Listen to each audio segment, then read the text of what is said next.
আসসালামু আলাইকুম। আপনার প্রোফাইলটি যদি এরকম লক হয়ে যায় তাহলে আপনি এই ভিডিওটা কন্টিনিউ করুন। Facebook অনেক কারণেই আমাদের প্রোফাইলটিকে লক করে রাখে। যখন আমরা আমাদের প্রোফাইলের সাথে মিল রেখে ডকুমেন্ট ব্যবহার করে রিভিউ করি তখন তারা আমাদের লক করা প্রোফাইলটিকে আনলক করে দেয়। তো আপনি কিভাবে বুঝবেন যে আপনার ১ম যখন Facebook অ্যাকাউন্ট ক্রিয়েট করা হয়েছিল তখন কোন ইনফরমেশন ব্যবহার করেছেন? আর এখন লক হয়ে যাওয়ার পর আপনি কোন ইনফরমেশন ব্যবহার করে তাদেরকে রিভিউ করবেন। এটা কিন্তু তারা সিরিয়াসলি দেখে আপনি যখন রিভিউ করবেন আ সেই ইনফরমেশন এবং আপনি যখন একটা প্রোফাইল ক্রিয়েট করেছেন সেই মেশনের সাথে মিল আছে কিনা। যখন মিল থাকে তারা কিন্তু তখন লক হওয়া প্রোফাইলটিকে আনলক করে দেয়। যদি মিল না পায় তাহলে কিন্তু আপনার প্রোফাইলটিকে কখনোই আনলক করবে না। তো এইজন্য আপনাকে যে কাজটি করতে হবে, তো আমি আপনাকে ২ টা লিংক দিব আমার ভিডিও ডেসক্রিপশনে দিয়ে রাখবো।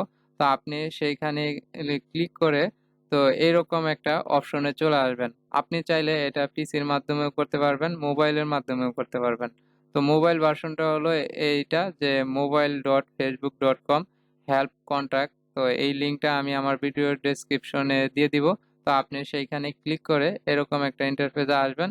তারপর আপনি এইখানে আপনার যে অ্যা ডকুমেন্ট ব্যবহার করে রিভিউ দিতে চান এবং আপনার প্রোফাইলটিকে আনলক করতে চান, আ তা সেই ডকুমেন্টের অনুসারে আপনি এইখানে সিলেক্ট করে নিবেন। যদি আপনার বার্থডে সঠিক না থাকে তো আপনি এইখান থেকে বার্থডেটা সিলেক্ট করে নিবেন।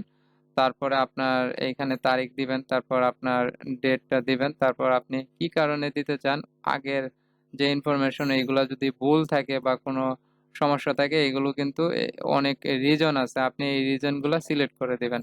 তারপর আপনি এখানে আপনার যে এনআইডি কার্ড ব্যবহার করে রিভিউ দিতে চান, সেই এনআইডি কার্ডের ফ্রন্ট সাইডের একটা ছবি উঠায় রাখবেন এবং এইখানে একটা ক্লিক করে আপনার এনআইডি কার্ডটা চিনায় দিবেন।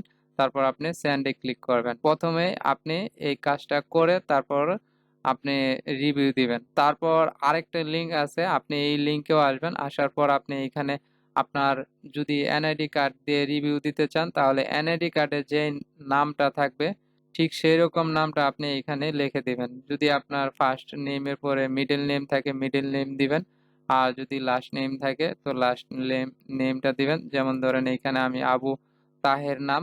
তো তার ২ টা ওয়ার্ড আসে। এখানে আমি আবু দিছি। তারপরে লাস্ট নেমটা তাহের ব্যবহার করেছি। আর যদি আপনার এখানে মিডল নেম থাকে তাহলে আপনি মিডল নেমটা দিবেন। দেওয়ার পর আপনি এখানে আপনার যে এনআইডি কার্ড ব্যবহার করতে চাইলে আপনার এনআইডি কার্ডের ফটোটা এই চুজ ফাইলে ক্লিক করে আপনি ফাইলটা সিলেক্ট করবেন। সিলেক্ট করার পর আপনি আপনার এনআইডি কার্ড ব্যবহার করলে এনআইডি কার্ড দিবেন। যদি পাসওয়ার্ড ব্যবহার করতে চান তাহলে পাসওয়ার্ড দিবেন। যদি ড্রাইভিং লাইসেন্স ব্যবহার করতে চান তাহলে ড্রাইভিং লাইসেন্স দিবেন।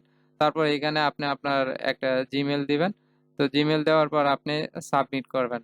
তো আপনার প্রোফাইল এরকম লক হয়ে গেলে তো অবশ্যই আপনি এই ২ টা লিংকে ক্লিক করে আপনার যে ইনফরমেশন আছে এগুলো আপনি আগে সঠিক করে নিবেন। সঠিক করার পর আপনি কিছুদিন পর আবার লগইন করবেন এবং তারা আপনার এই রিভিউটা জাস্টিফাই করবে। যদি আপনার পূর্বে যেই তথ্য ব্যবহার করে আপনি আ প্রোফাইলটা তৈরি করেছেন আর যদি আপনার এনআইডি কার্ডের সাথে সেই তথ্য মিলে যায় তাহলে কিন্তু তারা আপনার প্রোফাইলটিকে আনলক করে দিবে। তো এইভাবে আপনি লক হওয়া প্রোফাইল আনলক করতে পারেন খুব সহজে। তারপরেও যদি অসুবিধা হয় তাহলে আপনি ভিডিওর কমেন্টসে কমেন্ট করবেন।